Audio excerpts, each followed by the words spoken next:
بسم اللہ الرحمن الرحیم۔ امام زرخانی رحمۃ اللہ علیہ نے ایک واقعہ لکھا ہے کہ ایک دن رسول اللہ صلی اللہ علیہ وسلم چہل قدمی کرتے ہوئے مدینہ منورہ سے باہر تشریف لے گئے۔ وہاں ایک قافلے کے کچھ لوگوں نے پڑاؤ کیا ہوا تھا اور وہاں ان کے اونٹ چر رہے تھے۔ حضور نبی کریم صلی اللہ علیہ وسلم نے اونٹ دیکھے تو ایک سرخ رنگ کا اونٹ آپ صلی اللہ علیہ وسلم کو پسند آ گیا، تو آپ صلی اللہ علیہ وسلم نے قافلے والوں سے پوچھا، تم لوگ اس اونٹ کو بیچنا چاہتے ہو؟ انہوں نے بیچنا تھا یا نہ بیچنا تھا، لیکن حضور صلی اللہ علیہ وسلم کو دیکھ کر کہا، جی بیچنا ہے۔ حضور صلی اللہ علیہ وسلم نے کہا، کتنے کا دو گے؟ تو انہوں نے کہا اتنے کا، اور سودا طے ہو گیا۔ حضور صلی اللہ علیہ وسلم نے فرمایا کہ میں سیر کرنے آیا تھا اور تمہارا اونٹ مجھے پسند آ گیا۔ میں باقاعدہ خریداری کے لیے نہیں آیا تھا کہ میں قیمت ساتھ لے کر آتا، اس لیے اونٹ مجھے دے دو، قیمت بھجوا دوں گا۔ چنانچہ قافلے کے لوگوں نے کہا، ہمیں منظور ہے۔ حضور صلی اللہ علیہ وسلم نے اونٹ پکڑا اور چل دیے۔ جب تک حضور صلی اللہ علیہ وسلم نظر آتے رہے وہ دیکھتے رہے۔ جب نظروں سے اوجھل ہو گئے تو دل پر ہاتھ رکھ کر بیٹھ گئے۔ تھوڑی دیر کے بعد سکتے ہی جب باہر آئے تو ایک دوسرے سے پوچھنے لگے کہ یار یہ شخص جو اونٹ ادھار لے کر گیا ہے، اس کا پتہ پوچھا تھا کسی نے؟ جب کسی کو نقد سودا دیا جائے تو اس کا پتہ پوچھنے کی ضرورت نہیں ہوتی، اور جب کسی کو ادھار دے تو یا آپ اسے جانتے ہو یا درمیان میں کوئی ضمن ہو یا کوئی چیز گروی رکھی جائے۔ یار اتنا قیمتی اونٹ ہم نے دے دیا اور پتہ بھی نہیں پوچھا، کوئی پتہ ہی پوچھ لیتا، کسی کو ہوش نہ رہا۔ ایک نے کہا، یار جب وہ باتیں کر رہا تھا تو منہ سے پھول جھڑ رہے تھے، میں تو بس یہی دیکھتا رہ گیا۔ دوسرے نے کہا، یار میں تو اس کی آنکھیں دیکھتا رہ گیا۔ تیسرے نے کہا، میں تو اس کی مسکراہٹ کو دیکھتا رہ گیا۔ اور کہنے لگے، جو بھی ہوا ہم اس کے حسن میں کھو گئے، وہ اپنی حسن کا جادو جگا کے قیمتی اونٹ ہم سے لے کر چلا گیا۔ امام زرخانی رحمۃ اللہ علیہ کہتے ہیں کہ جب انہوں نے یہ کہا کہ قیمتی اونٹ ہم سے لے کر چلا گیا تو قافلے کے سردار کی بیوی جو اب تک خاموش بیٹھی تھی، خیمے کا پردہ ہٹایا اور ان سے مخاطب ہو کر بولی، خبردار اس کے خلاف کوئی بات کی تو اگر وہ قیمت نہ دینے آیا تو مجھ سے لے لینا، میں اس کی ضمانت دیتی ہوں۔ انہوں نے کہا کہ اچھا تو اسے جانتی ہے؟ کہا، اللہ میں بھی نہیں جانتی۔ تو کہا، پھر ضمانت کیسے دیتی ہو؟ چنانچہ اس عورت نے کہا، جب تم سودا کر رہے تھے تو خیمے کے اونٹ سے میں نے اس کا چہرہ دیکھا تھا، اور جس کا چہرہ اتنا پیارا ہو وہ جھوٹ بول ہی نہیں سکتا۔ ابھی یہ باتیں ہو رہی تھی کہ اتنے میں حضور صلی اللہ علیہ وسلم کے غلام آ گئے۔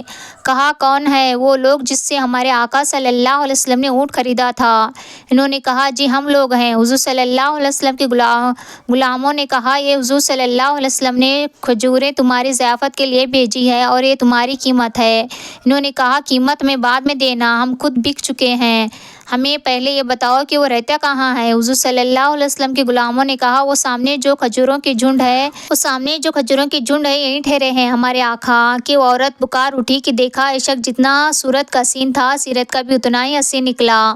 امام زرخانی رحمۃ اللہ علیہ کہتے ہیں کہ پھر وہ سارا قافلہ حضور نبی کریم صلی اللہ علیہ وسلم کی خدمت میں حاضر ہوا اور حضور صلی اللہ علیہ وسلم کے ہاتھوں مسلمان ہو گئے۔ حضور صلی اللہ علیہ وسلم نے مکہ معظمہ سے مدینہ منورہ کی طرف ہجرت فرماتے ہوئے ایک ایسے مقام پر پڑاؤ کیا جہاں ایک پختہ عمر عورت کا خیمہ تھا، اس کا نام معبد تھا۔ وہ اکثر مسافروں کی میزبانی کے فرائض بھی سر انجام دیا کرتی تھی۔ جس روز حضور صلی اللہ علیہ وسلم کا گزر وہاں سے ہوا، اس کا شوہر بکریاں چرانے کے لیے باہر گیا ہوا تھا۔ گھر میں صرف ایک لاغر بکری تھی جو ریواڑ کے ساتھ جانے سے قاصر تھی۔ حضور صلی اللہ علیہ وسلم نے معجزہ اس بکری کا دودھ دینا شروع کیا۔ آپ صلی اللہ علیہ وسلم کے ہاتھوں کی لمس سے اس بکری کے خشک تھنوں میں اتنا دودھ بھر گیا کہ وہاں موجود تمام لوگ سیر ہو گئے، مگر دودھ تھا کہ ختم ہونے کا نام ہی نہیں لے رہا تھا۔ معبد کا شوہر بکریاں چرانے کے بعد واپس آیا تو گھر میں دودھ سے لبابہ برتن دیکھ کر دنگ رہ گیا۔ امام معبد سے پوچھا، یہ دودھ کہاں سے آیا؟ انہوں نے جواب دیا، ایک شخص کی بابرکت کا نتیجہ ہے جو ابھی ادھر سے گزرا ہے۔ انہوں نے تعجب سے سوال کیا، وہ ایسا کون بابرکت شخص ہے؟ ذرا اس کے بارے میں مجھے کچھ بیان تو کرو۔ اس کے موقع پر امام معبد نے تاجدار کائنات حضرت محمد مصطفیٰ صلی اللہ علیہ وسلم کے اوصاف بیان کرتے ہوئے فرمایا، میں نے ایک ایسا شخص دیکھا جس کا حسن نمایاں اور چہرہ نہایت آشباش اور خوبصورت تھا اور اخلاق اچھے تھے، نارنگ کی سادہ معبد کا شوہر بولا، خدا کی قسم یہ شخص وہی قریش معلوم ہوتے ہیں جن کا ذکر میں مکہ میں سن چکا ہوں۔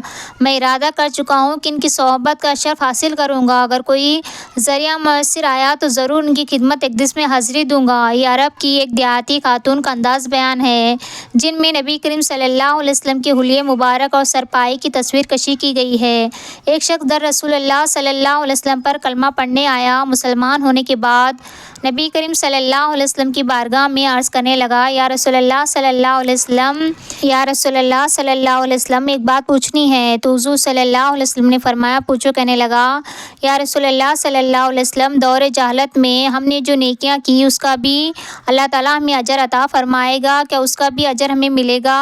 تو نبی کریم صلی اللہ علیہ وسلم نے فرمایا، بتاؤ تو نے کیا نیکی کی؟ تو کہنے لگا، یا رسول اللہ صلی اللہ علیہ وسلم، میرے 2 اونٹ گم ہو گئے، میں اپنے تیسرے اونٹ پر بیٹھ کر اپنے 2 اونٹوں کو ڈھونڈنے نکلا۔ میں اپنے اونٹوں کو ڈھونڈتے ڈھونڈتے جنگل میں پہنچ گیا جہاں پرانی آبادی تھی، وہاں میں نے اپنی 2 اونٹوں کو پا لیا۔ اس کو جا کر میں نے بتایا کہ یہ 2 اونٹ میرے ہیں۔ وہ کہنے لگا، یہ تو چرتے چرتے یہاں آئے تھے، تمہارے ہیں تو لے جاؤ۔ انہی باتوں میں اس نے پانی بھی منگوا لیا، چند کھجوریں بھی آ گئی۔ میں پانی پی رہا تھا، کھجوریں بھی کھا رہا تھا کہ ایک بچے کے رونے کی آواز آئی۔ تو بوڑھا پوچھنے لگا، بتاؤ بیٹی آئی کہ بیٹا؟ میں نے پوچھا، بیٹی ہوئی تو کیا کرو گے؟ کہنے لگا، اگر بیٹا ہوا تو قافلے کی شان بڑھاؤں گا، اگر بیٹی ہوئی تو ابھی یہاں اسے دفن کر دوں گا، اس لیے کہ میں اپنی گردن اپنے داماد کے سامنے جھکا نہیں سکتا، میں اپنی بیٹی کی پیدائش پر آنے والی مصیبت برداشت نہیں کر سکتا، میں ابھی دفن کر دوں گا۔ وہ صحابی فرمانے لگے، یا رسول اللہ صلی اللہ علیہ وسلم، یہ بات سن کر میرا دل نرم ہو گیا۔ میں نے اس سے کہا، پھر پتہ کرو بیٹی ہوئی یا بیٹا؟ اس نے معلوم کیا تو پتہ چلا کہ بیٹی آئی ہے۔ میں نے کہا، کیا واقعی تو اسے دفن کرے گا؟ کہنے لگا، ہاں۔ میں نے کہا، دفن نہ کر مجھے دے دے، میں لے جاتا ہوں یا رسول اللہ صلی اللہ علیہ وسلم۔ وہ مجھے کہنے لگا، اگر میں بچی تم کو دے دوں تو تم کیا دو گے؟ میں نے کہا، تم میرے 2 اونٹ رکھ لو، بچی دے دو۔ کہنے لگا، 2 نہیں، یہ جس اونٹ پر تم بیٹھ کر آئے ہو یہ بھی دے دو۔ وہ صحابی عرض کرنے لگے، ایک آدمی میرے ساتھ گھر بھیجو، یہ مجھے گھر چھوڑ آئے، میں یہ اونٹ اسے واپس دیتا ہوں۔ یا رسول اللہ صلی اللہ علیہ وسلم، میں نے 3 اونٹ دے کر ایک بچی لے لی، اس بچی کو لا کے میں نے اپنی کنیز کو دے دیا تو نوکرانی اسے دودھ پلاتی۔ رسول اللہ صلی اللہ علیہ وسلم، وہ بچی میرے داڑھی کے بالوں سے کھیلتی، وہ میرے سینے سے لگ جاتی۔ حضور صلی اللہ علیہ وسلم، پھر مجھے نیکی کا چسکا لگ گیا، پھر میں ڈھونڈنے لگا کہ کون سا قافلہ بچے دفن کرتا ہے۔ یا رسول اللہ صلی اللہ علیہ وسلم، میں 3 اونٹ دے کے بچی لایا کرتا تھا۔ یا رسول اللہ صلی اللہ علیہ وسلم، میں نے 360 بچیوں کی جان بچائی ہے، میری حویلی میں 360 بچیاں پلتی ہے۔ حضور صلی اللہ علیہ وسلم، مجھے بتائیے میرا مالک مجھے اس کا اجر دے گا؟ کہتے ہیں، یا یہ سن کر حضور صلی اللہ علیہ وسلم کا رنگ مبارک بدل گیا، داڑھی مبارک پر آنسو گرنے لگے، مجھے سینے سے لگا لیا، میرا ماتھا چوم کے فرمانے لگے، یہ جو تجھے اجر ہی تو ملا ہے، رب نے تجھے دولت ایمان عطا کر دی۔ اللہ تعالیٰ ہمیں بہتر عمل کرنے کی توفیق عطا فرمائے، آمین۔